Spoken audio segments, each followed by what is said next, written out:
আল্লাহকে বিশ্বাস করে এবং মুহাম্মদ সাল্লাল্লাহু আলাইহি সাল্লামকে নবী হিসেবে বিশ্বাস করে তারা সকলে আমার কলিজার ভাই।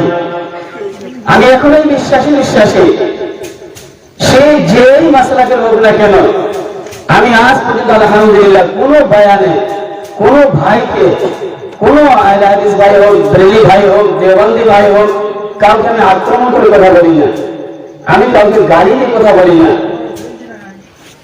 আমার এটা মেজাজে নাই। কেন? আমি গালি দিলাম, দেখা গেল ও জান্নাতে চলে গেল, আমি পিছিয়ে পড়ে গেলাম, তো আমার কি লাভ? আমি যাকে গালি দিলাম সে যদি আমার থেকে শ্রেষ্ঠ হয়ে যায়, আমার শেষ মৃত্যুটা কিভাবে হবে কি জানে? আমি যে কালিমা নিয়ে পড়তে পড়তে মারা যাব, ইমানের উপর যে আমার মৃত্যু হবে, এর গ্যারান্টি কে দিবে? দেওবন্দি দিতে পারবে? বেরেলভী সম্প্রদায় দিতে পারবে? আহলে হাদিস সম্প্রদায় দিতে পারবে? কেউ দিতে পারবে না। তো আমি এটা জানি যে আমি আমার দল নিয়ে যদি বড়াই করি, বড়াই করতে কোনো এমন লাভ নেই বিশেষ কিছু। তার মানে এই না যে তাদেরকে আমি ঘৃণা করবো, যে যার কাছ থেকে উপকৃত হয়েছে।